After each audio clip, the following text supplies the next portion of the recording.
ださい。俺の命令は聞けないのか。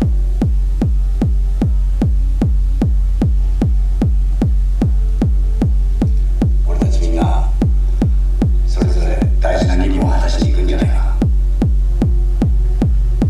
分かってくれるな。心配ですな。また姉で会うんだから。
Like, didn't my little intro bumper music just sound so wimpy after that track? Oh my God. It's like, doom, doom, doom. It's like, what's the point? I should have just skipped it, just gone straight to the show. Oh, Marie, what a booming track. Oh my God. I just, what? Oh man, I'm so glad she's on the show. So I just, we're gonna start with her music, and I'm gonna close with her music, just because that's how we roll here, man. Welcome to episode number 12 of Modular World. I'm your host, Jonah Wells. I'm sure you know that. Everybody who you're gonna hear today, as usual, all their links are below. And just take the time to follow them, support them. That's what this is all about. Happy New Year's. HR Terror asked if it's too late to say Happy New Year's, and actually I was thinking the same thing. I'm like, it's the 9th. But it's sort of like, when you get married, and I think you're newlyweds for like a couple years, So we'll just file that under newlywed New Year's. Happy New Year's.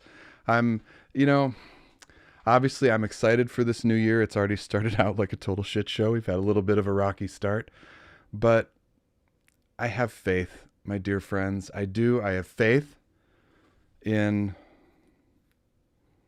God. What do I have faith in?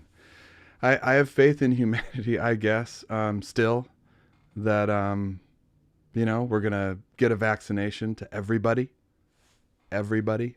quickly, and that we're going to find ways to, no, I'm not going to go there. I try to not do politics on this show. We've paused just a few times. We paused for George Floyd. We paused for Election Day just because the show was so close to both of these events. But I'm just not going to touch on what's going on right now. I know we're all here for music and for community. And on that note, I got to say, so I was talking to this childhood friend of mine, one of my very best, oldest friends, this morning. And he was saying that, he's not part of this community. And he's saying like, man, I can just feel the love in this community when I've watched your stream. He can feel that there's something afoot. Is there something afoot? Anyway, that's why we're here. And I got to say, just thank you so much, because, you guys really bolster my faith in humanity and faith in music, and want to keep doing this. And, nope, I'm not going to get choked up. Thank you just so much. All right, let's get this show going. All right. I'm reading the chat. I'm trying to stay focused. Okay. Mr. Carl Benedek performs as Woke Ass Messiah. We're going to talk about that name when I get him on, because it's a great story. Carl lives in Eugene, Oregon. He uses a modular synth and a small family of semi-modular desktop synths. His focus is on building playable patches for live performance. His influences include drones, drifting vaporscapes. I gotta say that more, vaporscapes. It's good. Industrial squelch, and the ever-present swirling psychedelic maelstrom of chaos. I'd love to say that I wrote that. I did not. He's been making music since the early 90s with tape recorders, found objects, prepared turntables, and half-broken keyboards. He got into electronic music in the late 90s using a variety of samples, live instrumentation, and VSTs. Eventually, it got very tiresome and mouse-oriented, and he got involved with a rock band. And from there, he learned the basics of recording and mixing. After his band ended, he started brushing up on synthesis again, downloading and quickly outgrowing VCV Rack. I think a lot of us started there. From there, he bought a Mother 32, a couple of modules and a standalone case, and the rest is history. We all know that story. The music he makes as woke-ass Messiah is not the kind of music he had expected to make when he got back into making music, but it's been even more varied and rewarding than he ever dreamt it could be. Interesting note, he's been a radio DJ in Eugene for over 20 years on KWVA 88.1 FM in Eugene, with a Monday night country western show called Blood on the Saddle. A few years ago, he started a new age show called Transcendent Phase Radio Ephemera that doesn't really have a set time or day on the schedule. In 2021, he's taking that show to Mixcloud on a weekly basis. And I got to say, it's been a real pleasure getting to know Carl over the past few months, and it's just another example, my friends, of what you can do if you just reach out and touch someone, man. Message somebody who you want to talk to, who you like their music, you like their vibe. Get to know them. Carl's a good man. Okay? Ladies and gentlemen, woke-ass Messiah.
Carl, Hey.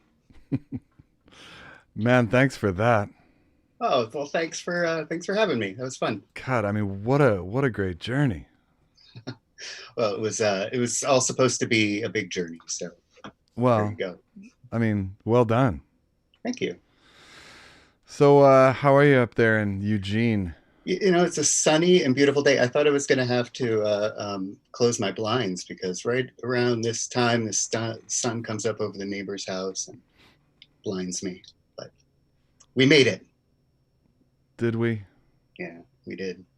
All right. Do you recall this patch? Can you tell us about it? Yeah. So when I was putting this patch together, I kind of had this idea to tell a story, but not like a narrative type of story, more like let's introduce some voices and have them kind of interact with each other, talk to each other, sit in the mix together, and then kind of bring them all to bring them all together at the end, Mm-hmm. and kind of present it that way. And it turned out to be it doesn't really sound like a whole lot of what I've been doing lately, but it was a lot of fun to do. Yeah, sweet little coda at the end. Yeah. Yeah, thanks. Yeah, I got to remember to do that. I kind of Peop- feel like sometimes I just like get it out and it's like blah, I'm done. But it's like, come on, like bring it back and like show a little, yeah. Yeah, people are talking about the transitions, and you know, thanks for noticing. Yeah. But man, ever since I started getting on synth forums and posting videos and stuff, and hearing people talk about sausage videos, I kind of Do tell. I think about that. So sausage videos, they're like when you look, Or maybe don't tell. I don't know. They're tracks that like don't really kind of go anywhere. They kind of they fade in. They kind of look the same. They do their thing and then they fade out. And so they kind of look the same throughout, like a That's sausage. great. You Yeah. chop a sausage, it looks the same. And so that just got in my head for some reason, and now I think about it, Right. and it's always in the back of my mind when I'm building patches. Well, I mean, transitions are, that's the game, right? Yeah. Right. So when you think about transitions, where's your, like, how do you do that? Like, you just, like, do you want to go to a whole other place for a moment? Or do you kind of have something in the pocket ready to? I do. I like to do a little bit of both. I like to have some stuff planned out. And one of my favorite things to do in the middle of a patch is to kind of have a meltdown where I beforehand will route several voices to go into something like, clouds or some kind of mangler. Like I was using a lot of the freeze in this patch to process some of those like really weird little skittery noises that were coming from some noise samples and the BIA, which was in kind of a more chaotic and noisy mode. But I'll run all that stuff together and in the middle of a patch kind of fade everything else out and just have this section where everything just sort of like Clouds has this great way of just melting everything if you do it right, and then going into that and coming out of it is just one of my favorite things to do. Yeah, the freeze function on Clouds was my favorite thing. I had to give up Clouds because I decided I just wasn't smart enough to tame it. I just always got garbage out of it, but I occasionally got beauty out of it. But I was like, you know what? I'm not. Well, the guy. I don't really use the freeze button on it very much. I like the 2 HP freeze. I have that which module. Now that's a gem. It's great. I use it That's a gem. all the time, and Mhm. that's what was making a lot of that Mhm. that background noise in my patch was the 2 HP freeze Mhm. processing those noises. I think it may have been capturing a little bit of the defam too at the Mhm. end. When I was talking to Stephen Hensley about, who owns 2HP, about the data bender, which he designed, he was saying that freeze was sort of like the precursor. Like it was like what got him like, it's like the mini data bender, whatever. But freeze is so usable. Yeah. Yeah. Yeah, just plug a bunch of modulation into it, stick a filter on it. It's a really, really usable module. Yeah, I love it. Mm-hmm. Do you have his grain module? No, I don't. I think I looked at it at one point, but I haven't jumped in there. Mm-hmm. Yeah, freeze is neat. I can see putting like a couple 2 HP freezes in my system. Because it's like you can use it like data bender, you can use it really subtle, or you can really like just jack it.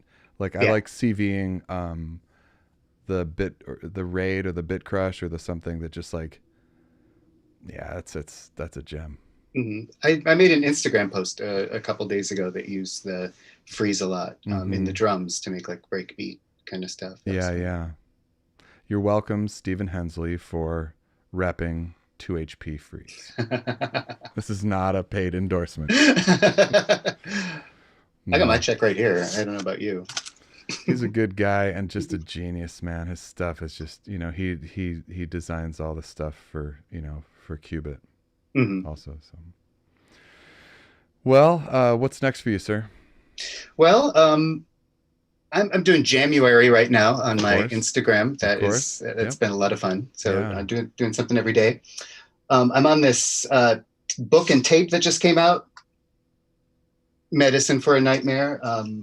It's a zine, which is cool. I haven't been around zines for a while, but I used to be a lot. Zine culture was fun.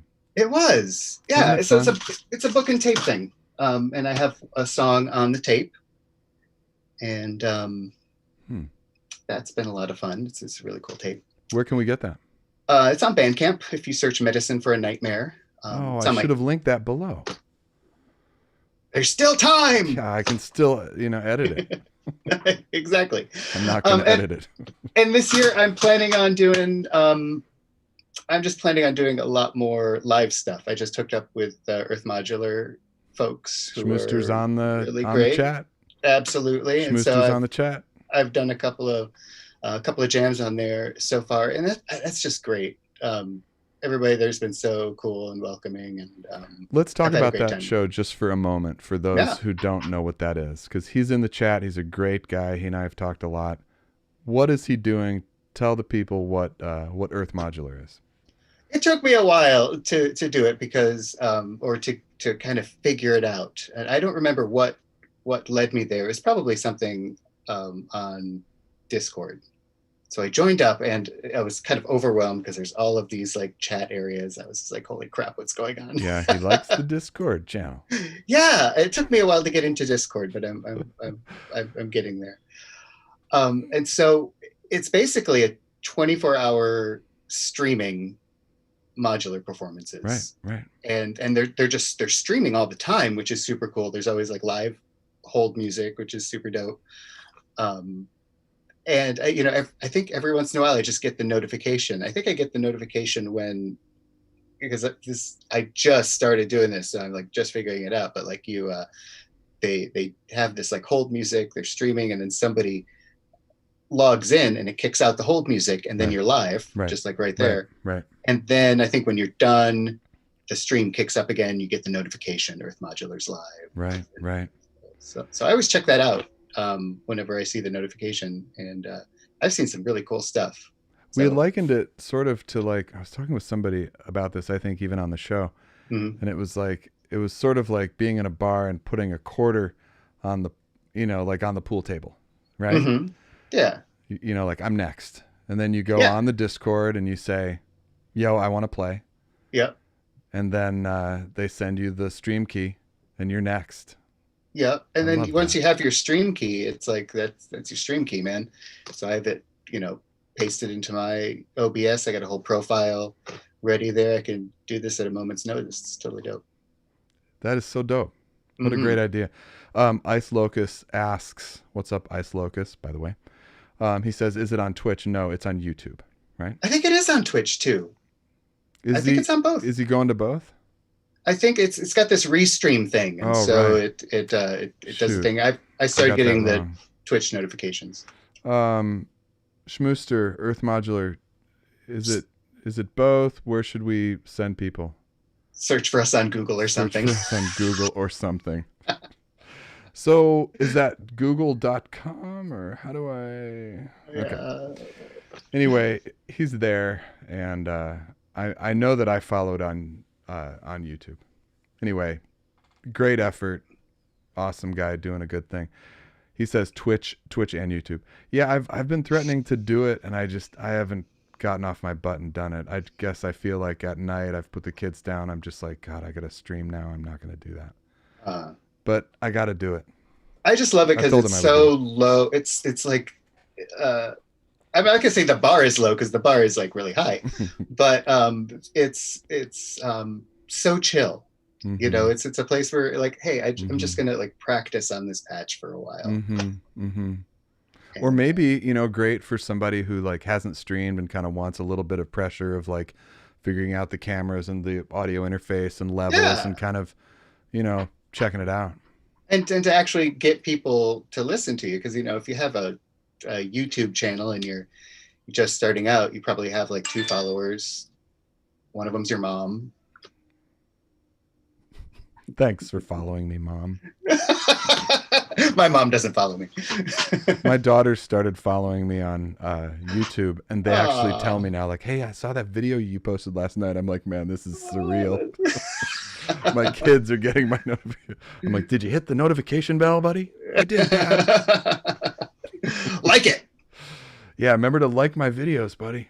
Okay, Dad. All right, man. I love you. It's just great to see you. Thanks for coming on. Yeah, it's my pleasure, Jono. Love everything you're doing, man. All right. Well, everybody follow Woke Ass Messiah on Instagram at least, and watch what he's doing this month because you're posting every day, and I really love what you're doing. Yeah. Thanks, man. Okay. Ciao, man. Take care. All right. See, man. Okay. There you go. Woke Ass Messiah coming to us from Eugene, Oregon. Thanks, man. Okay, so if you've just joined the show or in the last performance, you can speak, John. Oh, come on. You got it. You're watching Modular World. I'm your host, John O'Wells. Oh, man. I had a good break. It was good to get away and just not do the show for a month. But honestly, like, I just kind of wanted the holidays to end and to get to the new year and get back into the rhythm. This just feels great to be back. You guys know I love this show. It's like my happy place. Oh, it's one of a few happy places. All right, moving on.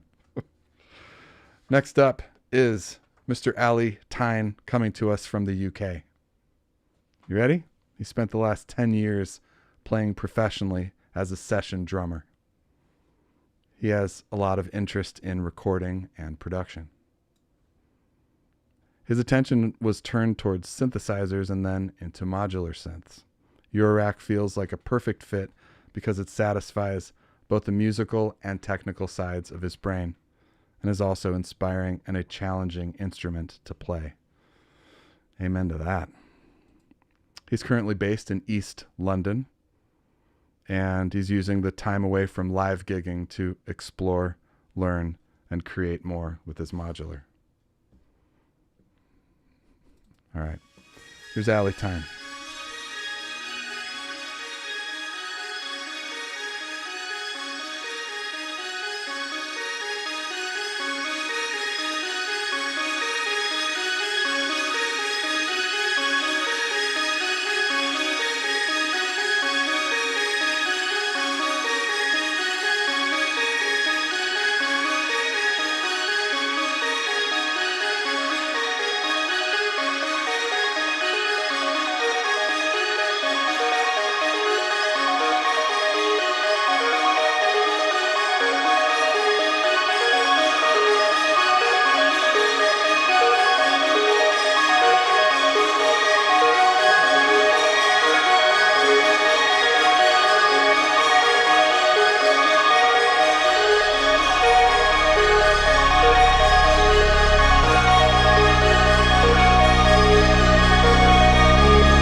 Gorgeous, man. Just gorgeous. Thanks, man. Oh, man. I'm so glad to have you on the show, dude. No, thanks for having me. Yeah, pleasure. And thanks for staying up a little later. I know you have I know it's fine, man. you have 8 hours on us, right? Yeah, but So whatever. it's like 11 3 o'clock's plus fine. It's 8. no big deal. 11. Yeah, okay. Simple math, Jono. 11 o'clock. Not past my bedtime yet. No. Most of us are night owls. I think Yeah, last exactly. night I didn't go to bed until 4. Yeah, that's definitely some nights. Just watching stuff on Netflix. I'm not that loud at 4 a.m. though, so. Yeah, right. So tell us about this massive patch. Just unbelievable. It started, so like, you hear at the start, it's like a little motif in 7, and I was just randomly playing my keyboard one day. I played that, I was like, that's nice, that'll be the start of what I'm going to do for this, basically. And it just built from there. I just ended up putting just other, basically 16th note patterns over the top of it, all doing different little melodies, and build that up and up and up and up. Worked out what that was going to become, and then just slid in some chords that would sort of fit with it. And then decided everybody wanted to have a bit of a dance towards the end, so then we get the walk coming in and all that kind of stuff. How do you mix and master something like this? Like, are you recording to a bunch of multi-tracks? Like, the production was just like top. Yeah, so I do actually mix it. So on the rig, I've got what's it called, the WMD Performance Mixer. Yep, I saw and that. then that's got the breakout to DB25. Mm-hmm. So everything gets recorded in on DB25, which is really cool because everything gets stemmed out separately into Ableton. But the DB25 records in pre-fader, and the faders on the performance mixer are actually doing the side chaining and everything. So I have to automate the side chaining and do all that kind of stuff afterwards, which is a bit tedious. Yeah. But I really enjoy having the stems and being able to, like, I don't do a ton of mixing to them, but it's just the ability to, like, balance things a little bit when you need to and that kind of thing. Yeah. I had to change my mixer to be post fader because I realized that when I would multi-track 8 or 10 tracks in, yeah, I had to, like, basically perform it all again. Yes. In Cubase, like, what was going on at this point? Because everything's up, Well, with that, I was like, I had the video in Ableton, and then I would literally just be watching when faders up and down and fading up and down the tracks at the same time. Got it. Okay. So wow, that's super tedious.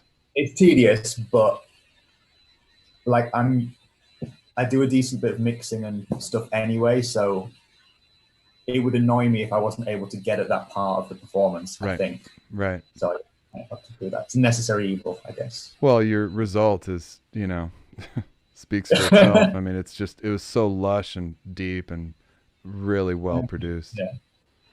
I mean, the other thing as well is that I definitely you get the odd power issue and a little click and pop here and stuff, and then it means I can just chop those out and stuff like that. I've noticed that a little bit with some of my effects for some reason, which is something I should get to the bottom of, but the fact that I can fix it myself afterwards as well is a good thing.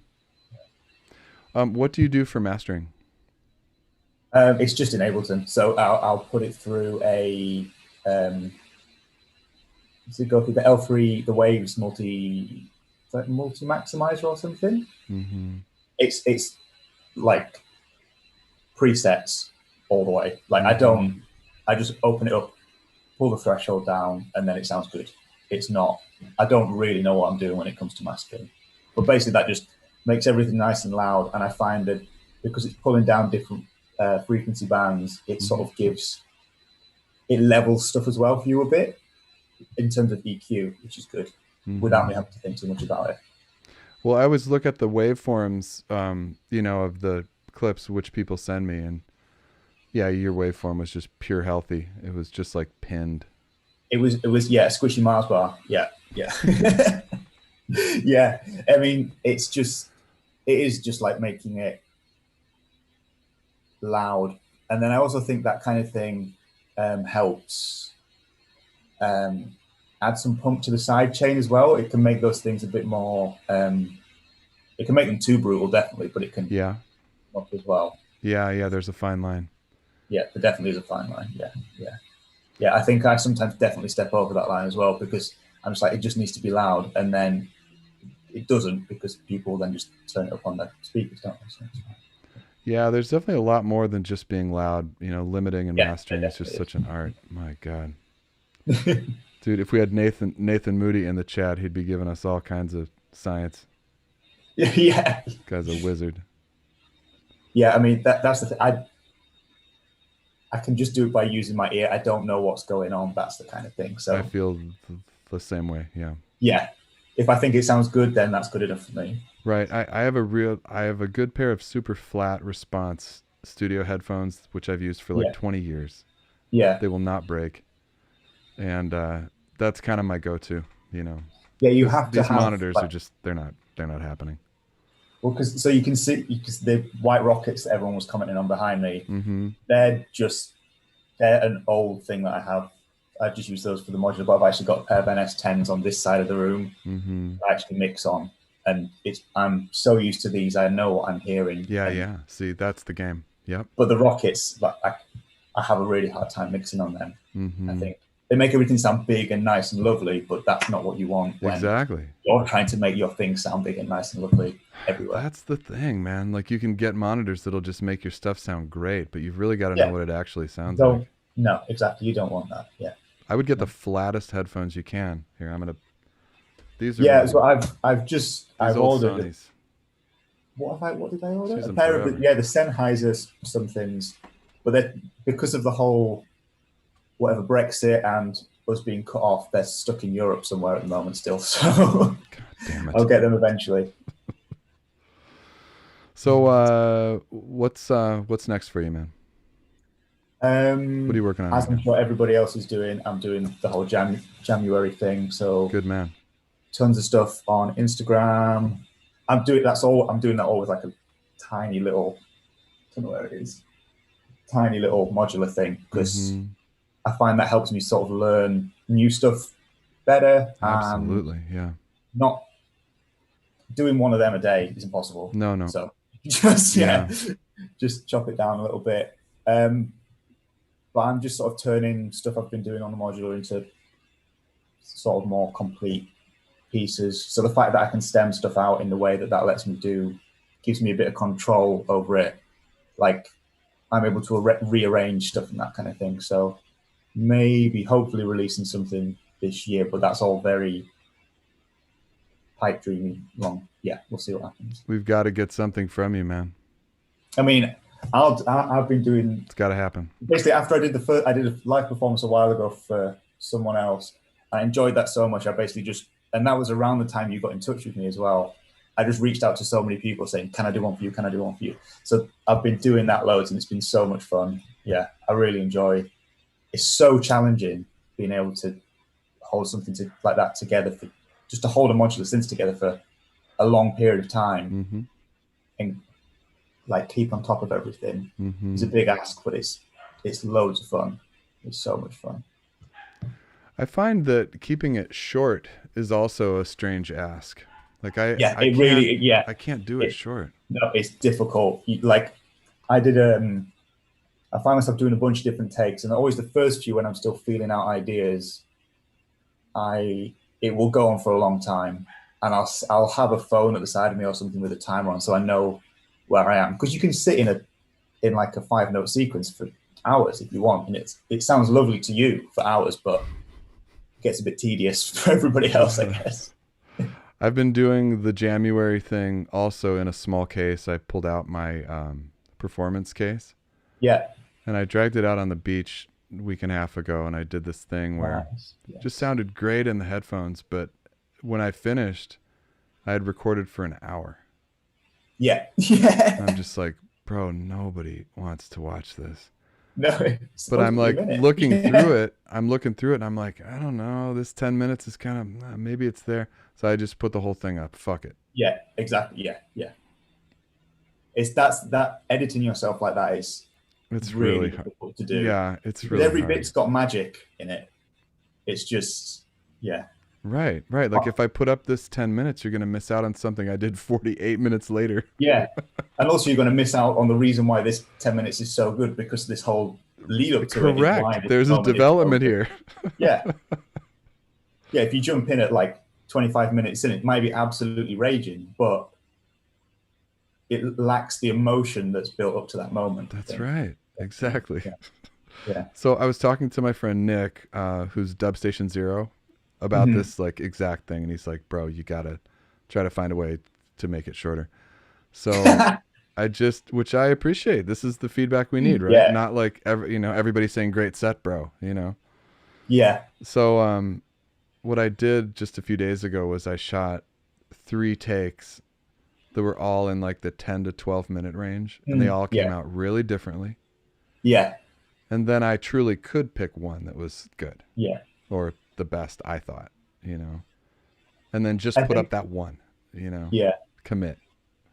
Yeah, exactly. I mean, I think when you've got the plan for your patch and you have all these ideas of the things you could and want to do to show off all the different parts of this cool patch you've made. Right. And you have this plan going into the performance, and you get to your 12 minutes, like, wicked, that was good actually. And then you realize, I didn't do X, Y, and Z. I didn't do this cool filter thing that I had planned. And it's like, if you fit all that stuff in, it would be a mess. So you just have to let some stuff go, I guess. Totally. Yeah. This is the beauty of improv. You're going to let exactly. Yeah. Like you're going to muck up something you really thought you had good, and you're going to forget something which was going to be awesome. Yeah. Yeah. Yeah. It's a beautiful thing though. I don't know. It is. I really like that way of like approaching performing on the modular. Mm-hmm. Like, I'm not sure if I mentioned this to you before, or I've spoken to a few people about it, but like, without sounding pretentious, I kind of feel it's a bit like the way a lot of jazz records are done, where there is like these points that you want to hit, and you step up to it, you start playing, and you go through it, and maybe you get it right, maybe you get it wrong. You're trying to do this song, and then like there's outtakes and stuff from like Kind of Blue and all that kind of stuff. Yeah. Like the version you hear isn't necessarily the version, it's just the one that they decided was the best. Yeah, it's so interesting. Yeah. I feel like that when it's quite hard to explain, but that's how I try to approach playing that. I have a basic idea, and I'm trying to hit these points, and you just do takes until you get the version that shows it off best, I guess. Mm-hmm. No, I mean, we've talked about on this show and on my podcast and with friends about the similarities of this to, free jazz. And I think that the reason why we feel like it's pretentious or we don't want to say it is that, jazz is like, these are just like crazy, crazy talented jazz musicians. Yeah. And we just feel like these hacks who are kind of twisting knobs, but it's like, come on, there's a similar mentality. Yeah. There is, free jazz. And we're just hoping that the knob makes the noise we're expecting it to do. That's what. Right. But okay. Fair enough. No, I agree. Yeah, there's definitely a similarity to it. It's just the unknown though, because like you're improvising against a machine and against your own memory and control of what's going on as well. Mm-hmm.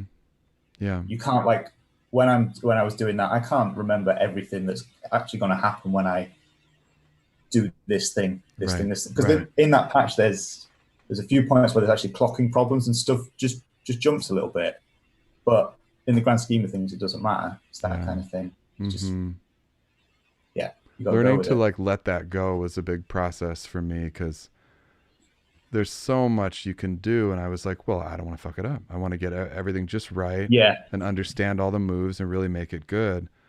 Then now I feel like it doesn't matter. It doesn't matter. No. And also like the clocking things in there, I mean, maybe people did notice, I don't know, but I showed that performance to a friend just to see what they thought of it, and they didn't notice it, because it's just it's a quarter note somewhere, so it makes no difference. It's still in 1/1. It's still in 1/4. It's cool. imperfections make it interesting as well. Definitely. Of course, yeah, of course. That kind of stuff's important. Mm-hmm. All right, brother.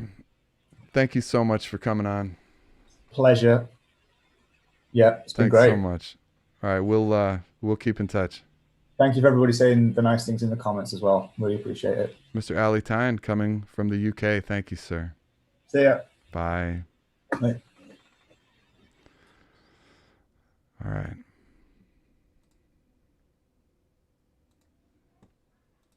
There we go.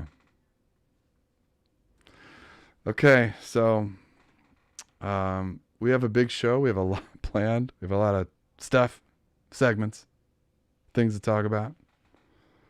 But it's time, my friends, for new music.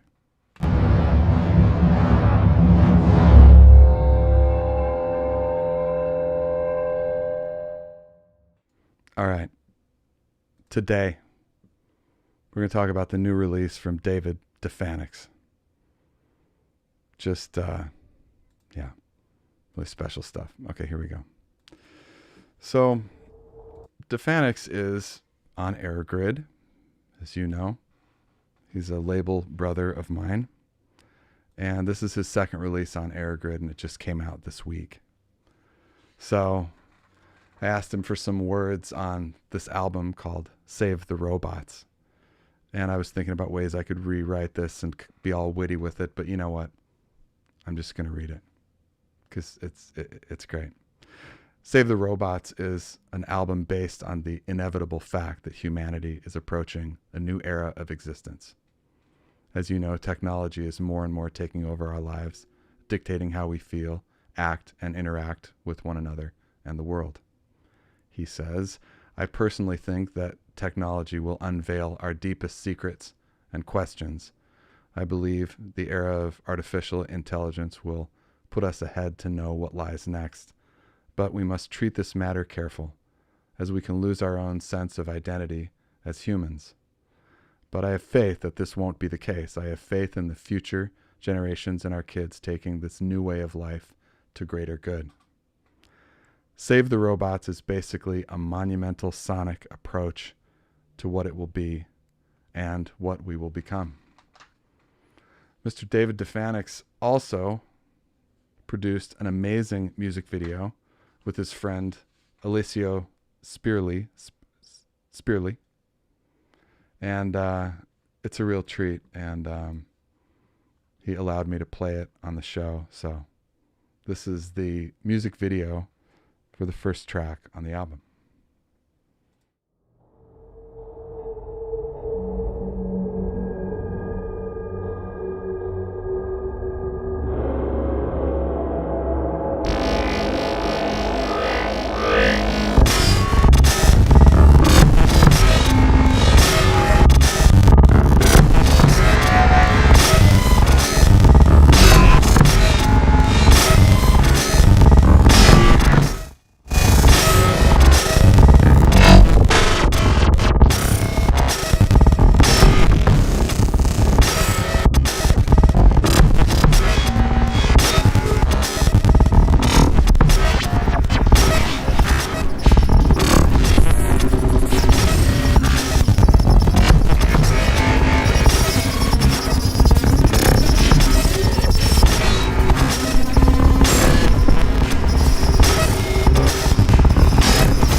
And that is how we do on Eurogrid.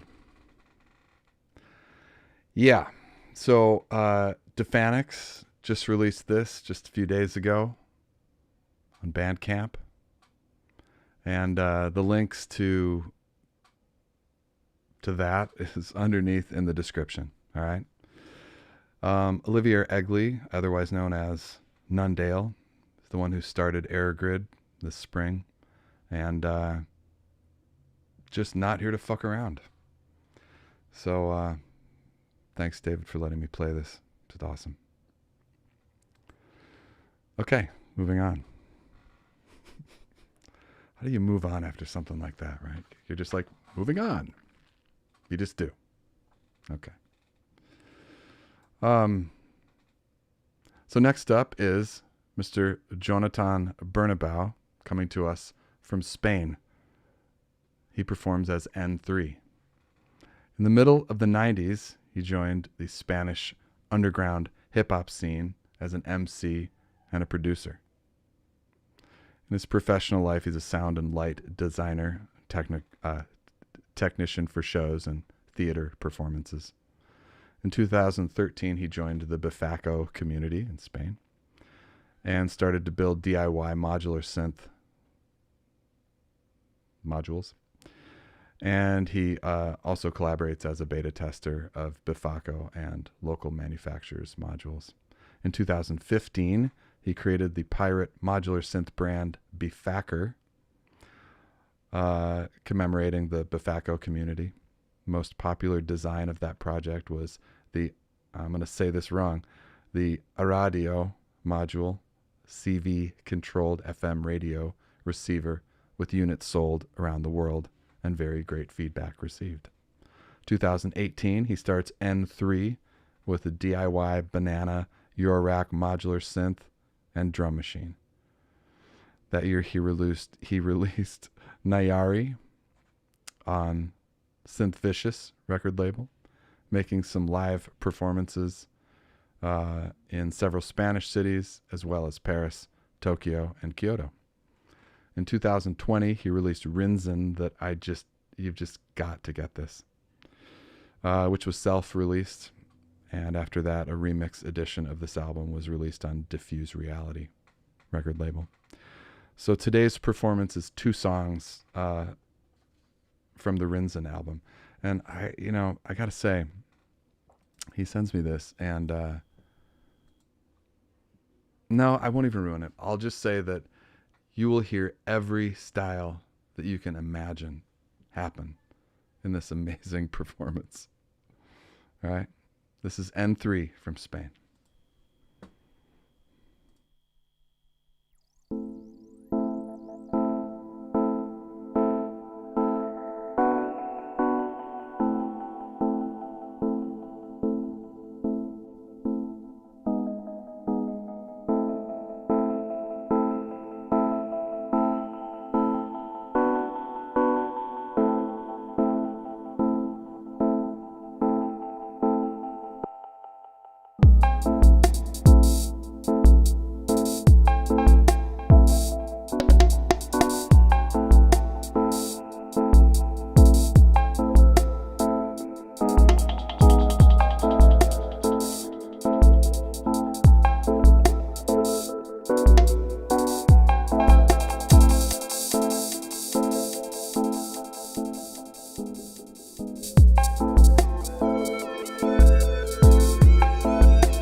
on the bent hook, it acts. The orange pie with ice cream, the goat.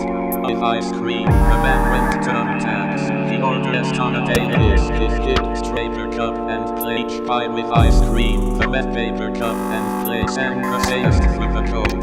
The paper box rolled into the dense grass. A morning greenwashed and they like this. Reach the end, I'll crawled in to reach the end. They like here. The ordered away the coat. The turned on the bay. Throw out the crawled in day morning and hailed the teeth. The men went to her side. The youth babe and the same to her side. The men went getting to retune as with to reach the end worm thumbtacks. Full of thumbtacks stripe. The men went the same tunes worm wash those. They sang the same tunes at each turtle. They throw out and turned on the tune with a vest on a veil turtle. In a day like this, the profit and from squash those through the go. A vest at each part to stop it and hail the same wolf. This wash those fill the book and wash those they throw out and turn on the bend play. The child sang the same like this play. They throw out the human this fence and snap turtle. They sang the event through the coat turtle. They sang turtle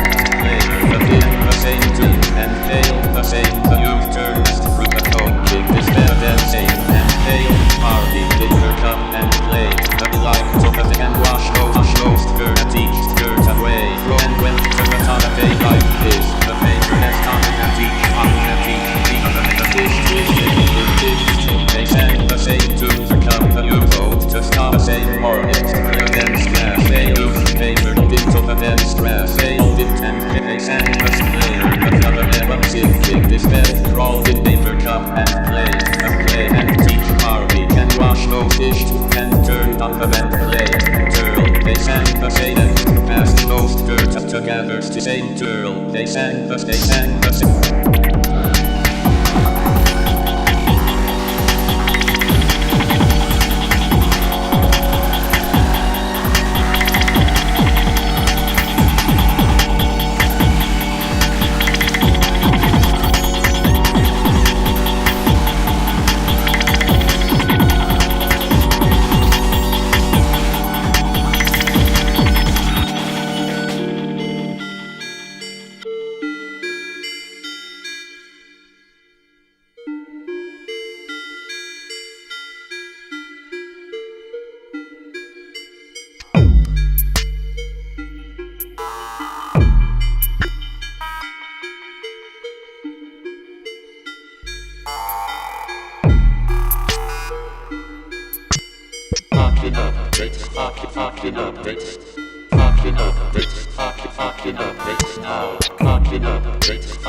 Spends with a vest on, he needs much curve to the woods to gather sticks. It snowed, rain after they sang the same. His hip struck past through the coat. The first, the paper box is for paper cup, gather sticks, soap per cup and clay. Throw out the used paper cup, rows on the northern side. They sang grass, sail the boat on a day like this, dirt away. Throw out the it snowed, rain, the fish twisting like this. The front tunes and each was much courage.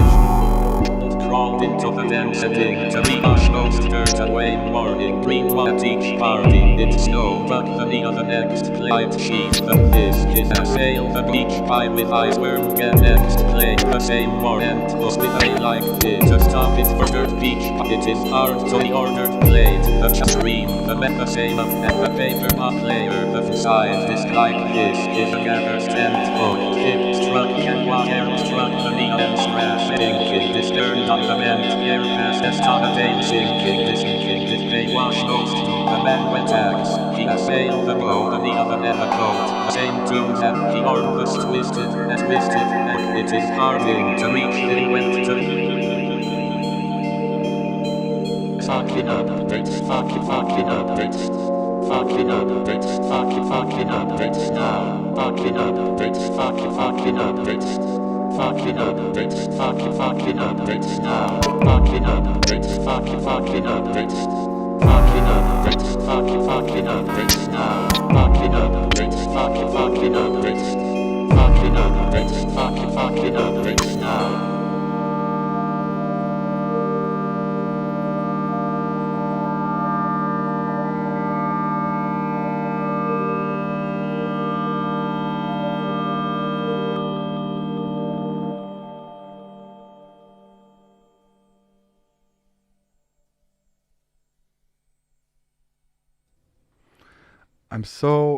I'm so glad that you all really liked that, because man, when I got that clip, I was like, this is just like this is so masterclass. God damn it. Awesome. And I'm also really glad to see some of N3's friends in the chat representing Spain coming out. Awesome. Twisted Kala psychedelic sound synthesis, and of course Death Whistle, also both from Spain. It's great to see you guys. N3 will not be joining us in the chat, unfortunately. Please follow him on Instagram. Links are below. Just fantastic. Let him know that you love the set. I'm sure he's watching and lurking. Yeah, great stuff. You guys were talking about what's going to happen when we can go back to live. And yeah, Alpha Stare, I agree that it's going to be a whole new situation when we can, because so many people have come out and upped their game and are doing great stuff. But I've got to say, and I've talked about this with, maybe I've talked about it on the show, but I've definitely talked about it with friends of mine, that this show, and I believe many other online efforts, are not going to stop because of the relationships that have grown and started, and the fact that we, despite I can play out in SoCal and be out here, I can't just fly everywhere in the world and play, and neither can any of you. So this community that's grown is, yeah, we've created a monster here, and there's no way that it could just end once we can start playing out. That there's no way. There's too many people out there who are amazing and talented, and yeah, this just has to continue. Okay, moving on. Very excited to welcome Modular Marie to this show. So she and I met when she played on the first Frequency Shift show that SoCal Synth did, that Travarsi and Space Racer did. Okay, and she killed it, and she and I started talking, and the rest is history. Okay. Marie Ann Hedonia, also known as Modular Marie on Instagram, has been playing modular and keyboard synths for 2 years. She loves the ephemeral nature of modular synths. Once you make a decision, you go with it or destroy it. There's no undo button. I've got to use ephemeral more. Great word. She released an EP in November as Modular Marie. That was the one that we were playing when the show started that melted all the faces. And she works with her husband on a project called Operation Bingo. They released an album called Content that was released yesterday. Or it's Content. We're going to go with Content. You all know how I feel about the word content. Don't start, Gerald.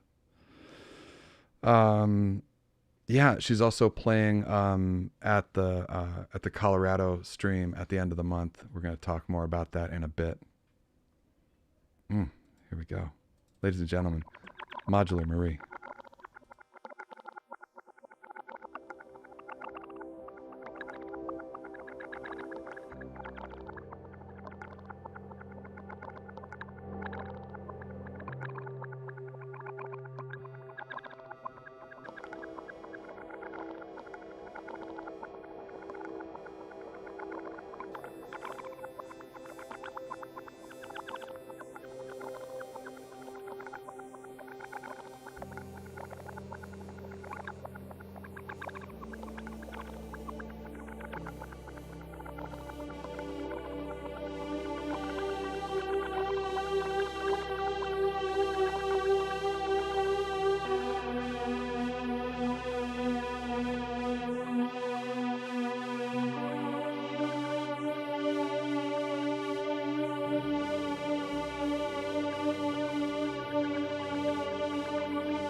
my sister. God, what a special gift you've given us. Oh, thank you. It's so nice seeing people just love it too. I'm just like, yeah. I'm so happy. Oh, good. I like it. Good, man. I mean, it's just such patience. I just hear, like, amid all the musicality, I just hear patience. I'll be really honest with you. Please do. I have this problem with being patient. So the super like ADHD person who I am with those kind of like harder, I don't know if I can really call them techno, but you know, there's like really upbeat, the one that you played in the beginning of the show, that was that was like me being so impatient that I want to have all these other things happening at the same time. And I just have to like, for this track that I did for the show, I just wanted to be patient and I wanted it to be different from like that type of sound. So. Oh, I'm so glad I chose that word. Because it's just exactly what you intended. I'm happy that it like conveyed that so well. Absolutely. You were able to say that. So how do you approach building a set like this? So the first thing that I wanted to do was I wanted to make something that was like a little more ambient. So I kind of identified the modules that I wanted to use, and I started off with rings. The module that just like made me fall in love with modular again. So I actually ran rings through the IntelliGel like multi-effect. And then I ran it through Rainmaker. So it had this kind of like wobbly, like almost like a water kind of effect. And I had just listened to Lisa Belladonna had just like released a 2-song album for Bandcamp Friday in November. And I was listening to one of those songs. It was just completely like sound. It was just this beautiful soundscape of I think it was called like Country Snowstorm or something. And she had these beautiful sounds that sounded just like immersed you in this beautiful snowstorm. And one of them was this river sound. And I don't know how she made that sound, but that was kind of, once I heard that, I was like, oh my gosh, this is it. I'm going to base this whole thing around this like sound. So that was like really the big building block of it. And then using the Syntrix was like my main lead oscillator, and just learning how to use that and just finding like the really nice sounds with that and running that through I think I ran it through the Rooms pedal or the Big Sky pedal. I can't remember this stuff. I think it was the Big Sky. Just this really lush sound based around that watery sound. There was no plan except for that. I just wanted it to be less harsh. Because I was just like so inspired by everybody's songs that you guys played at the listening party, the Colorado Modular listening party. And it's so nice. All these tracks are so nice. You're talking about the last one, right? Yeah, it was in November. I think that was the last one. I forget if did we do one? It doesn't matter. Anyway, David and Christoph do a great thing in Colorado, and I'm really excited that you're playing at the end of the month on that show. I'm really excited too, really and great. I haven't made the video yet. I feel like I'm slacking, but we've been like, they're both in the chat. You probably shouldn't admit that. Oh, well, you mean it's all done and it's great. Yeah, right? yeah. We totally haven't been like crunch time trying to finish up the Operation Bingo album. Yeah. But it is content, not content. Oh, shoot. I'm sorry. No, it's not about me. It's about your new release. That's great. So, yeah. Operation Bingo, tell me a little bit about this. So Operation Bingo is like the brainchild of Eric and I, and he started with like a lot of synths, and we didn't get into the modular Eurorack stuff for a while, and so we started off with like keyboard synths, drum machines, and then kind of got into this more modular songwriting, and now it's very much a hybrid between modular and synths, which is great. I love that. Yep. So it is very much, I think that the album is very much like aggressive and confrontational for it's music for these times, and I don't want to get too I don't know, I understand, political, but I don't know, it's kind of like our response to this just this environment. Yeah, it's a funny climate to make art in, because yes, like, do you follow it and just let it out, or do you just ignore it and do your own thing, or like, does your own thing become, I don't know. That's really interesting. Yeah. Right. It's hard because it's like this things are happening, and like you want to acknowledge them, but then at the same time you don't want to just make that like your whole life. Right. So it's hard, you know.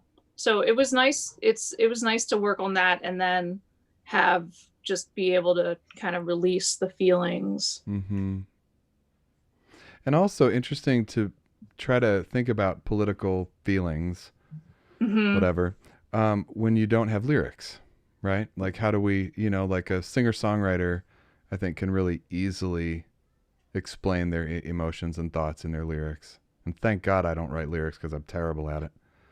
It's hard. But it's really different hard. for electronic music. Really Yeah. hard. Yeah. Yeah. I mean, I have one song on there that I wrote the lyrics for, modular based 100%.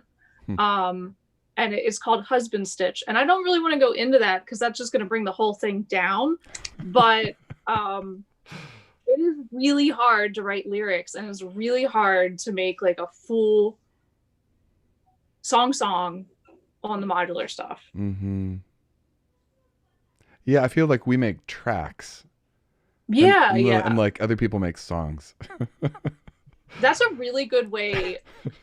Yeah, I really like that. I for sure don't make songs, Yeah, I mean, that's funny, right? The stuff that you make is like just like this big evolving mess, experience. But they're not songs, are they? Right? Like, songs need like choruses and bridges and like, I don't know. Yeah. It's just semantics. I mean, more stuff that Gerald will give me shit about. Does he think that he writes songs, or does he write tracks? No. He just likes to give me shit about anything I say on the stream. So like, it sounds like a song, man. I'll be like, damn it, I shouldn't have said that. He catches everything I say and twists it to his own little thing. He puts it in a box and he keeps it for later. He brings it out. Okay, so it's funny to ask you what's next when you just released something, but I know you're playing on the Colorado show, but what's next? I am going to be on Data Cult Audio. Oh, sweet. The 16th of this month. Great. And awesome. That's super cool. We love Adam. Yeah, I mean, I see that all the time, and I'm like, oh, I want to be on Data Cult Audio. And then he asked me, I was like, yes. Oh, that's great. So there'll be some songs from my album, or my EP. It's not an album. And also some songs that you haven't heard from me before. So sweet. Yeah. I'm a fan. I love what you're doing. Thank you. I appreciate it. And then there's something special at the end of the month that I don't want to say yet, but then I'll say later. Okay. Are you sure you don't want to let it slip? No, not yet. Oh, Not yet. good for you. Keep us kind of, Well, good. Well, thanks so much for coming. And you're welcome. I'll really look forward to seeing you on the Colorado show. That's great. Yeah. I'm excited. I'm really excited. I'm just so glad we met through the Frequency Shift shows. Those were so special, and they brought a lot of cool relationships, and you're one of them. Yeah. Thank you. Yeah, those were really fun. Yeah, that was an interesting time. Yeah. Okay, we'll talk soon. Thanks so much. Thank you. Modular Marie, Bye. ladies and gentlemen. All right. Let's yeah, those were really fun. Yeah, that was an interesting. Mute, Gerald. Mute it, baby. Mute it, baby. All right, I'm gonna mute you. All right. Couple things coming up here. All right. Hey, just really quick, I want to just do a little shout out to some new patrons that have joined the Patreon. Ms. Heidi Chan, Bachelard, she's going to be performing on the next Modular World. Shoot, I wasn't going to say that. Anyway, she's amazing. And also thank you to Tangled Waves for joining Patreon. As a patron, you get downloads of every show, all the performances. You can't miss it. It's great. Thank you very much for joining the Patreon, you guys. You're great. Well, I gave away what's coming up next. Sorry. Ladies and gentlemen, it's time for Gerald's Gear. Ladies and gentlemen, Gerald Fjord. Mr. Fjord, are you with us? Hello. What's up, man?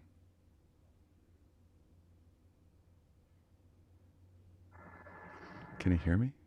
Yeah, can you hear me? I can. Yeah, I can hear you, man. What's going on? Smooth transition. You know, some of them are smooth. Some of them are great. I'm like, man, I don't need a producer. This is awesome. And other times I'm like, God, this is so lame. How you doing? Doing well. Thanks for coming on again, man.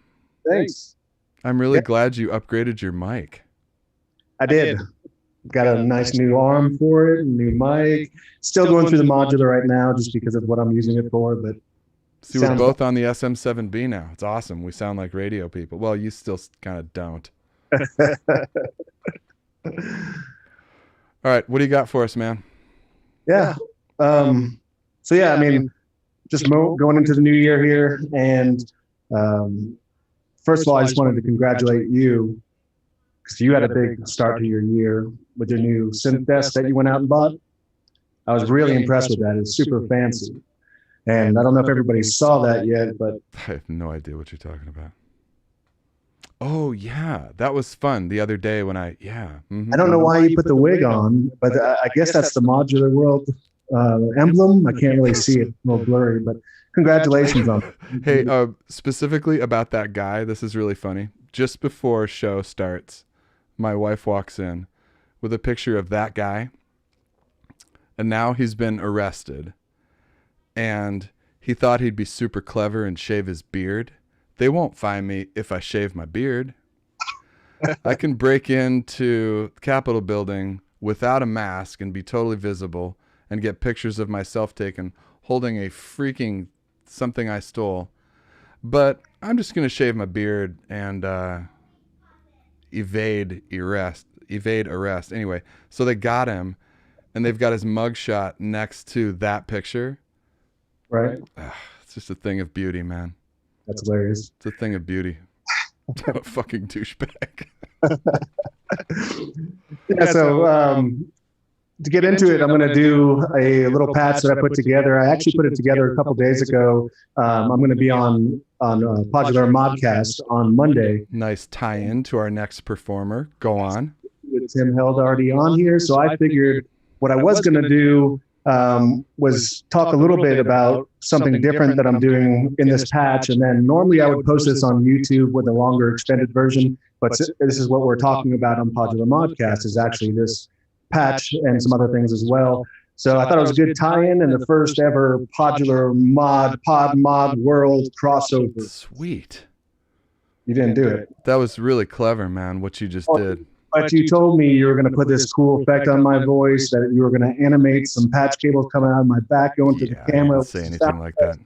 Dude, this is bullshit. All right. Anyways, let's just... I can't count on you for anything. Okay, here we go. All right. Turn off that thing that we tested earlier that made it all echoey. There you go. Wow.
Lots going on there, man.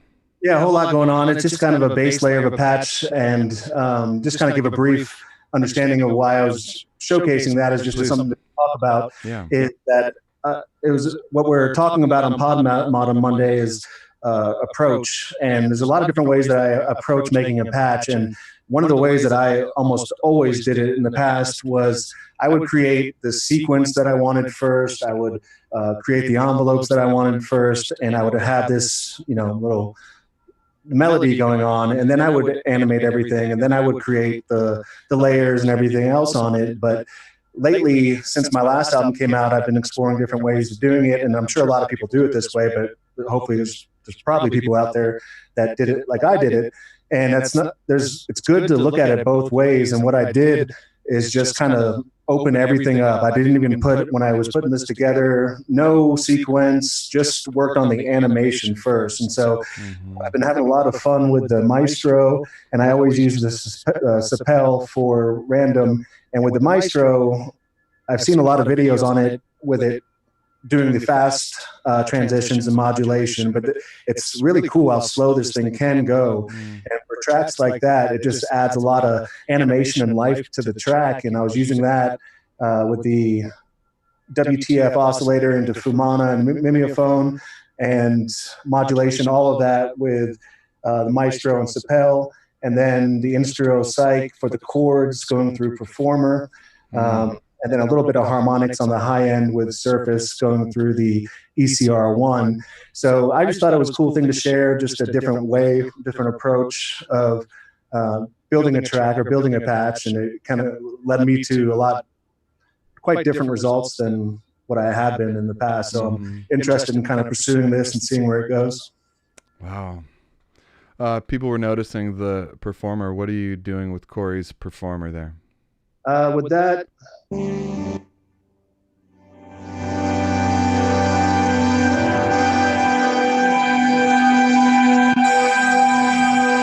that tape stop you're hearing, and it also has the reverb.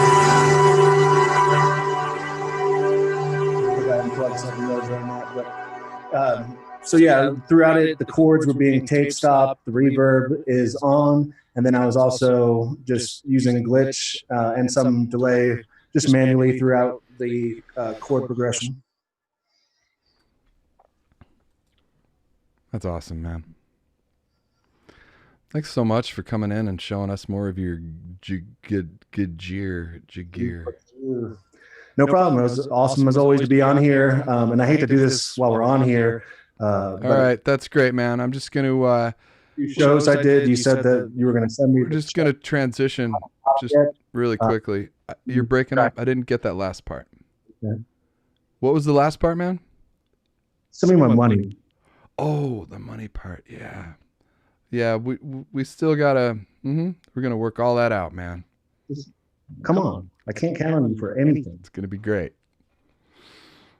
Thanks, man. We'll be talking. Thanks, Horseface. Love you, Mr. President.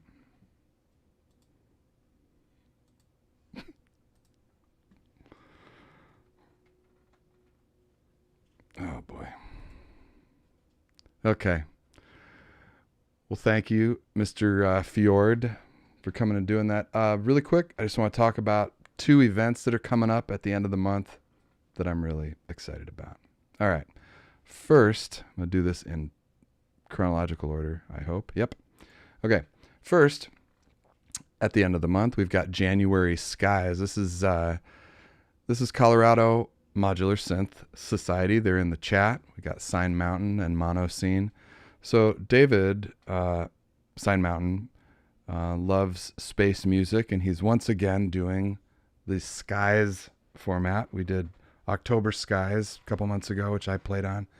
And sorry, I'm choking here. And so next is January Skies. And would you please look at this lineup? Oh my God. Yeah. I mean, I could just read all the names out, but this is some solid situation here. Okay. So get the date right. Okay. 24th is when this event happens. All right. God, I mean, what a lineup. My God. Okay. And if that wasn't enough, one weekend later, Travarsi, Space Racer, SoCal Synth, which I'm very humbled to be helping with this event. Namless. So SoCal Synth, we did shows last year around NAM. This year we're calling it Namless. And once again, would you please look at this lineup? I just feel like reading all the names, but I'm just not going to do that. I mean, are you serious? So I'm very excited to be on the bill with these kind of performers. Oh my God. And some of these people do not play out a lot. So kind of a big deal. All right. SoCal Synth, keeping it real. I got to represent local because I'm proud of my peeps. Travarsi, Space Racer, started SoCal Synth. And again, I'm just humbled to serve the queen, basically. Whatever my girl needs. All right. Moving on. Last, but not least, we got Tim Held. from Seattle, Washington. You may have heard of Tim Held. He's an electronic musician and the host of Modular Modcast, a modular podcast where he interviews musicians and module manufacturers each week. PodMod is coming up on 3 years of weekly episodes. I was proud to be on PodMod last March, I think, March-ish. During the pandemic, Tim has spent his time with his wife and production assistant Hannah. What's up, Hannah? Traveling the wilds of the western United States with his battery-powered synth. He's shot video for remote performances in Yellowstone. Hold on. Juggling windows here. In Yellowstone, the Grand Tetons of Wyoming, Sisters in Crater Lake, Oregon, and the Olympic Peninsula, Puget Sound, Mount Rainier, and the Cascade region of Washington State. These performances can all be found on the PodMod YouTube channel, of course linked below. He has an album on Flag Day, which I just want to mention. It's called Music to Come Down To. It is brilliant. Lovely. Also linked below. Today's performance was shot in the Sodo area of Seattle and Lake Catullus. And he and I have a love affair with the new Benjamin V2 from Afterlater. This performance is focused around the Benjamin V2, going through a morphogene and Instruio Ludbad. That's what you get for making modules that nobody can say. Love you, Instruio, but you know what? Here's Tim Held.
It's recording a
Tim. Yo. Man, it's just like, how wonderful is the Benjamin? I could just play with it all day. Oh, it's so much fun. I'm finding new ways to use it all the time. Me too.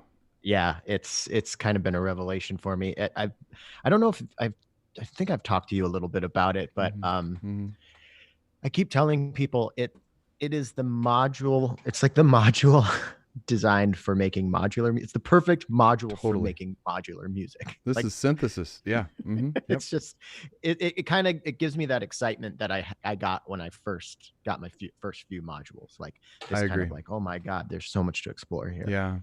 I just got not that it needed any more modulation options, but I did just get the Morecom expander from Afterlater. And so that gives like 7 new pulses and like 2 other pairs of, oh man. Yeah. So you got to get the Enigma, which is the volts. I run both of the expanders on it. Yeah. So I often will use the volts expander, just a random CV out to sequence the frequency in on the filter and get it resonating. So a lot of that, what I guess the most melodic thing you could call melody and all of that was from that. The sequencing was all coming from that Enigma expander, which is the volts expander for a Turing machine. Yeah, super Damn it, fun. Tim, you're feeding my gas again. Sorry. Yeah, I mean, honestly, the 2 expanders are just that really it completes that module in my opinion. I just ran a whole patch. It was the one I just posted on the beach just 2 days ago. Yeah, I watched that one. Thanks. No sequencer. Coming out of the Benjamin to a clock divider. And the entire patch running off that. Nice. So like nice. Just clockorama coming from that expander. Yeah. You know, just triggering all kinds of madness. It's just a whole Yeah, other approach. You know, it really, like, if you're feeling stagnant in your process, like I know I work with Afterlater audio, so hashtag shameless plug or hashtag shameless plug. But I truthfully think, like, if you are feeling a little stagnant, like, and you're kind of want to shake things up, you should get a Benjamin. It's and especially Lenny's does, like, he worked with Rob Hordike on it, and they worked really closely together. So it has some features that no other Benjamins have that I think are pretty special. So. I agree. I had the Epoch Benjamin. And I actually let that go so I could get the new Afterlater V2 just because of the wacky additional stuff. It's got the audio in, the clock, So yeah, that external in was huge for the most recent video that I just posted a few days ago from Sisters, Oregon. I actually got a new battery. People always ask me about my power setup. Me so too. What you were just watching there was both the Poly and Anywhere. And that is a really awesome module that runs off of like a USB battery about this big, but you're super limited in the amount of modules you can use.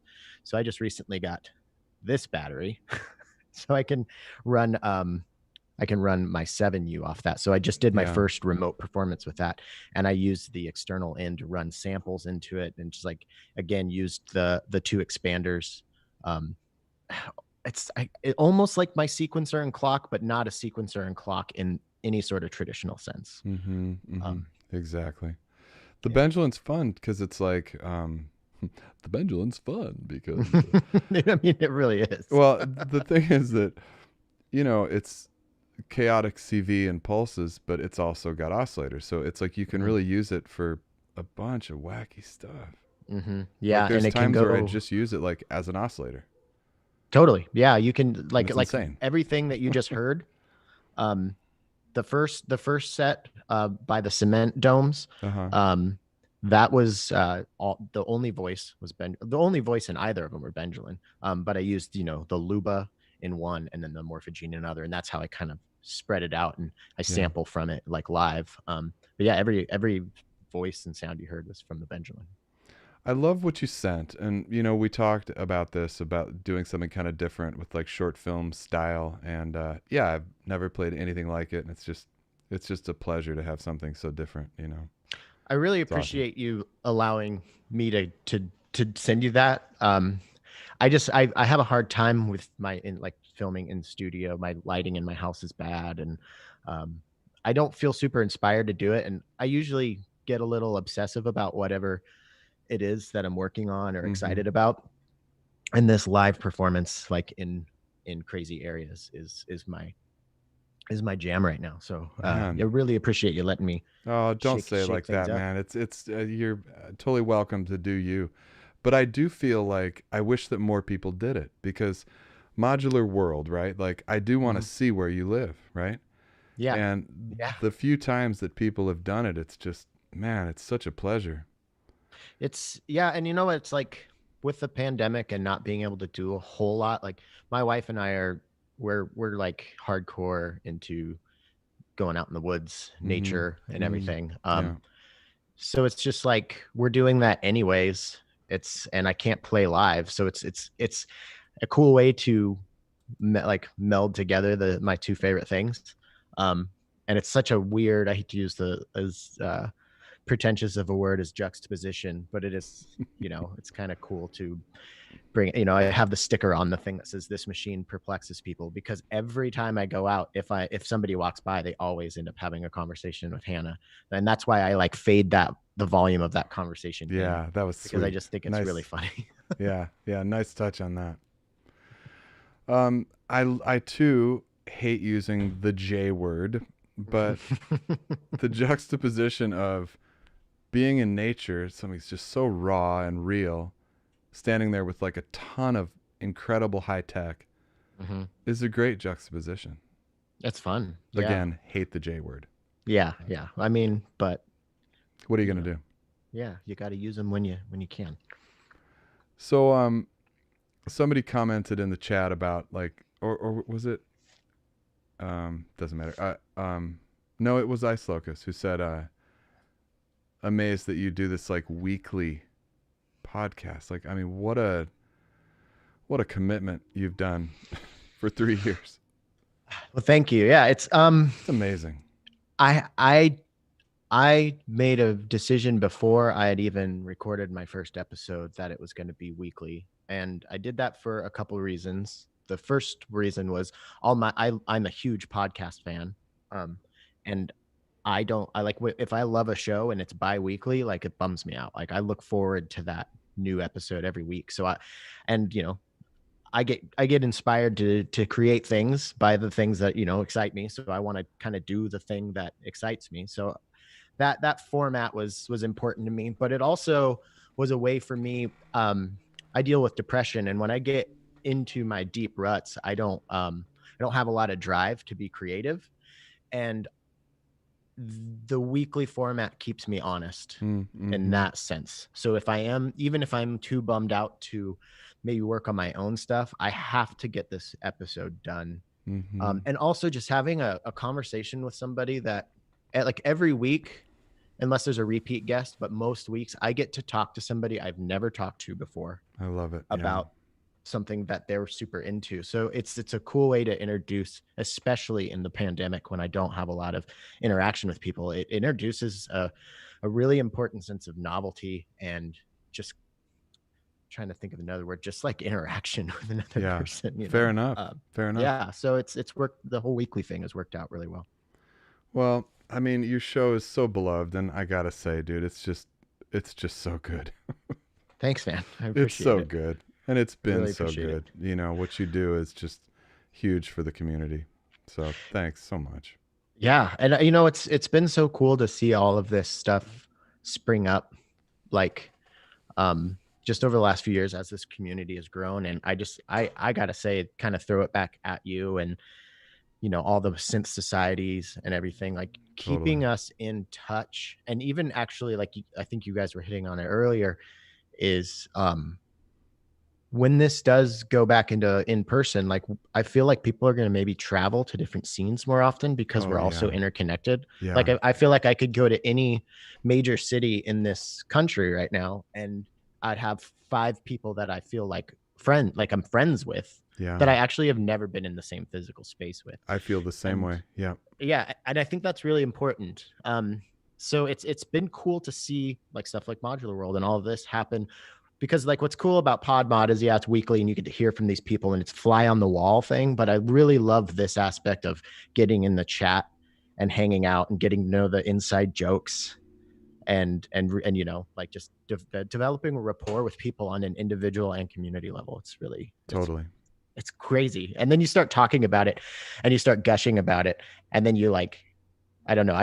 I'm such a self-critical like person that I'm like, okay, stop. It doesn't sound sincere because you're overselling it so much, but I don't know how else to talk about it. I feel the same way. It's like, you got to watch the show this week. There's such a great lineup. And it's like, man, you say that every week or sorry, you know, like every show. Yeah. But what if I really mean it and the lineup is that good? And I don't know what to tell you other than like the lineup is going to be epic, you know? Well, like the two things that you were just talking about before we got into this chat, I think I commented on both. Like, that is a hell of a lineup. And then I saw the next one. I was like, that also is a legendary lineup. Seriously. Yeah. And I wonder, I think, well, I'm kind of repeating myself, but like, yeah, I'm just really excited to see where this goes once everybody gets vaccinated and we can do stuff. I think, I mean, overall, the world took a hit and the pandemic was really, really awful. You know, the sum total of it. But I think there are going to be some really positive things out of it. And this community thing that we always talk about with Modular, like, I imagine the first time we can do NobCon or anything like that, it's going to be like, I think it's going to be really, really intense. Seriously. Like just emotional and totally. Like, yeah. I think it's going to be like a psychedelic experience without the help from, you know, drugs. Totally. I mean, my first stop is going to be Colorado. I've told those guys that it's probably the easiest for me to get there. Well, I could probably get up north and see you guys in about the same kind of money or time. But anyway, so Colorado's my first stop. I got to see these guys. I got to get a good hug with Sign Mountain and Gerald and Monoscene and Surging Mass and the Dfaniks, and just the list goes on. Totally. Yeah. And the WMD folks and of course Mitch from Empress is out there and Kevin Ricks. There's just so many, like, and that's the thing. Now I can just spout off all these people that I text with, but maybe haven't really ever met. Like, I've never actually occupied the same physical space as you, but I know we've talked a lot. We've been on a lot of these things. So yeah. And same with Mike, Gerald Fjord, you know, like we have a rapport. And of course, Sine Wave, what's up, buddy? It's another inside joke. I accidentally called Sign Mountain. Yeah, I know. I accidentally called Sign Mountain Sine Wave on his episode. And now you got to keep it going, and people think, God, what an idiot! It's Sign Mountain. No, I have to own it because I feel so bad about that. It's just better to It's like I can't explain to the viewers each time why Gerald does this. It's like if you haven't watched the show, then you don't get it. Yeah. Then you don't get it. God, that Gerald guy's really a dick on Jono all the time. No, you just missed the shows. Oh, speaking of like inside joke and stuff. So when we did the last listening party for Colorado, the Bandcamp listening party. That was a good one. Yeah, it was awesome. And me and David were like, let's do like a hot mic bit. So we'll still have the title screen. And I was just like playing it up like I was a huge diva and like really pissed that I wasn't going to get paid for it. And, and a bunch of people, I guess, messaged David, was like, was that real? I was like, oh, that shit. guy's kind of a dick. Yeah, no, I was bringing up like brown M&Ms in my rider, you know. Like, I don't know how anybody took it seriously, but yeah, I love cracking wise like that. It's a lot of fun. You do, and you crack with the best of them, man. There's cracks. There's cracks going on. So Gerald's episode is next, right? Yeah. And can you share who else you've got down the pipeline, or would you rather keep them a surprise? To be honest, well, yes, let me answer that question by giving just like a little bit of info before that. I'm kind of, if anybody listening right now listened to the Light Bath episode, we went really long, had a really cool in-depth conversation, standard PodMod style, but he had prepared a patch that he wanted to play on the show, and he like walked us through it, and that was really cool. And I'd kind of been thinking of how I could get more modular into the show and kind of shake things up for me and the listeners, because going on 3 years of a weekly episode, like a weekly show. Like, I don't want it to get stagnant. So I'm not going to change things up too much, but a new thing that I'm going to do is with repeat guests. I want to have more repeat guests on more often, because I've talked to just so many people, and there's people that like I have rapport with, and that's fun to like get together and do that. Like, so I have them create a patch. So on Monday's episode with Gerald Fjord, he has that patch that you listened to today. What'll be cool is actually like before what he did to it today. So you're going to go back in time and hear it in a little bit more of a embryonic stage, I guess you could say. So I'm just gonna do more of that. Like, so Red Stripe Down, Corey, I think Good is guy. gonna be coming up really soon. And I've got some people that I haven't asked yet, but I'm hoping will do it. That should be like really cool to pick their brain and hear them walk you through a patch. I'm hoping that I'm going to be able to steal people's secrets and then share them with everybody who listens to the show. Nice. So yeah, that's kind of the hopefully the new direction that I'm going to take things. I'm still going to talk to manufacturers and new people, of course, and we'll do standard, pod mod style, just like back and forth chatting. But yeah, I want to shake things up a little bit. There's so much talent out there, and yeah, I talk to a lot of people who tell me, "Oh man, I can't be on that show. You got such talent on that show. I'm too much of a beginner. I this and that." And it's like, man, this show is for everybody. Yeah. Yeah. Well, I mean, I felt that way when I was watching everybody's sets. I was like, oh, come on.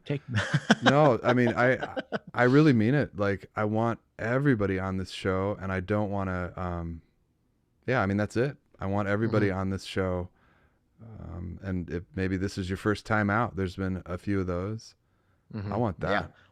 I think, and that's another thing that I think, to go back to kind of what I view as a service, you guys have provided as Modular World and all the synth societies with stuff like this, with the live streaming gigs, is you offer people who maybe are pretty nervous about that performing in front of people. You offer them kind of like a soft entry, totally, to kind of cut their teeth out. Yeah. And I've talked to a lot of people who have felt way more comfortable being able to do it from their own home. And I think that's really good. And hopefully, if people get a couple Modular World and, CMSS events, and by the time things open back up, they'll be open to trying to do it in front of people in a live setting. So, because that, like, once you do this once, like, you're good. Oh, you chase the dragon. Yeah, you're good. I've been chasing the dragon since I was 14 years old. The first time somebody like told me like, "Hey, that was really good." I'm like, oh, really? Okay. Me, this guy? Because I was really sucking on the guitar up there. I've also felt that doing modular on the spot here in San Diego, that like, and similar, like with the crowd here, like, man, there's not a more loving audience. Yeah. Totally. Like, you're not going to show up and people are going to talk shit or be stupid, and people are genuinely interested in all the genres. Doesn't matter what you do. Like, we really want to hear it and know you. Yeah. Well, I've cracked that mystery. Like, I think I've answered that question satisfactorily to myself of why this scene, because I've been in different scenes and it's never been like this. Me too. And I think it's a combination of like enthusiasm for the music, but the music is almost like just one pillar of like this multi-pillared structure. And it's like education and just like straight up enthusiasm for the technology. But synthesis too, exactly. Like technology / synthesis. Like, right. Know like why this works. Yeah. Yeah. That's the thing. How did you do that? That's a huge thing. It's not like, look what I can do. It's more like, will you show me what you just did? Totally. And that creates, so it's just so much more of an open, and it's not, there's no like adversarial aspect of it or anything like that, which I remember playing shows in my, my punk pop band. You and I talked about this. Yeah. And you share a green room and you're sharing the same flat of, 36 PBRs. And you don't even talk to each other. You know, I would try to, because I'm a pretty talkative person, but I felt like I was getting snubbed all the time. And it's like, we're playing to the same 10 people in this bar. Like, right. I'm playing to your girlfriends. You're playing to mine. Right. Yeah. We have the same sound guy. I was in bands where like, I felt like, there was a lot of like, man, they got that show. They're opening for so-and-so, man, that's fucked up, man. We should have that show. Even though they were friends of ours. Yeah. You know, there was still this kind of like competition thing. And it's just totally not like that in modular. Yeah. I think that's a really good point. What you just brought up is I don't want to sound like I was some like darling trying to make my scene better. Like, I think I went into it naive into the like a rock scene. And then you see how everybody plays. And then you just assume that role too. But also, you know, we were all trying to make it, right? Like, yeah, and that's another thing about this. No one's going to get super famous. Right. No one likes this. No one likes this. But, you know, there was a thing of like, I didn't know what making it meant. Maybe it was that I was going to be on MTV or was going to be cool and be a rock star and I was going to be the guy. But then like, thank fuck that didn't happen. No shit. I thought about that. I was a like a Cookie Monster vocalist. Oh yeah. For a metal band, like a thrash metal band when I was 18. And I wanted to make it so bad. And I'm so happy that didn't happen. I'd probably be dead, honestly. I love being a nobody. It's great. Well, and I think part of, you know, I was talking about like what makes the culture of this scene the way it is. I think it's also just kind of the changing landscape of how that works. Like, there are fewer rock stars than there were when, you know, you and I were coming up trying to be rock stars, you know, like music's hard. It's hard to make your living and make your name on it these days. But I think the good aspect of that is, especially in something like this scene, like you can be a significant contributor to a scene like we all are here. And to me, that satisfies. I think even looking back on those days of being young and in a band and trying to make it, I really was like, in hindsight, just looking for community. Right. Yeah. So it's weird that you don't expect, you know, life always gives you something that maybe you always wanted, but in a way that you wouldn't have asked for it, in a way you couldn't have guessed or something. Right. I feel like that, you know, at 36 years old, I'm like, oh, I found my community and that thing that I was looking for. Totally. It's cool. Yeah, I've definitely found my people for sure. Yeah. People say tribe and I always kind of roll my eyes, but it's true. Squad. You know? Yeah, it's like a squad, like Hashtag a troop. Squad goals. Is that what the kids say? God, you and I could talk for hours. It'd be wonderful. But yeah, man, I really appreciate this. I know I can get going. So well, me too. You're great, man. Thanks so much for what you do, and I'm just so glad to have you on. Yeah, and thank you for having me. This has been a lot of fun. All right, my brother. We'll talk soon. All right, man. Have a good one. Okay, bye. Well, once again, just an absolute barn burner. Man, just killer. What a great show. Every time I'm like, what a great lineup. Happens again. Okay, so I just want to thank all the performers who played. Just so appreciate you coming on, doing your thing. Okay? Just love you. Don't forget the shows that are in Colorado and in SoCal coming up. We'll just rock those once again. Colorado first on the 24th. Oh my God. Seriously. And that is on the Colorado Modular Synth Society YouTube. Following, 1 week later, Namless, put on by SoCal Synth.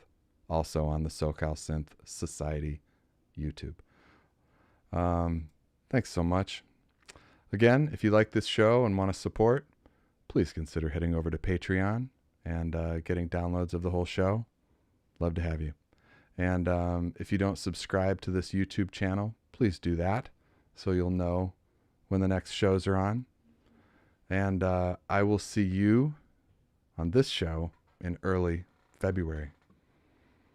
Thanks so much, everybody. I'll see you soon.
justifiably in a position that I'd rather not be in.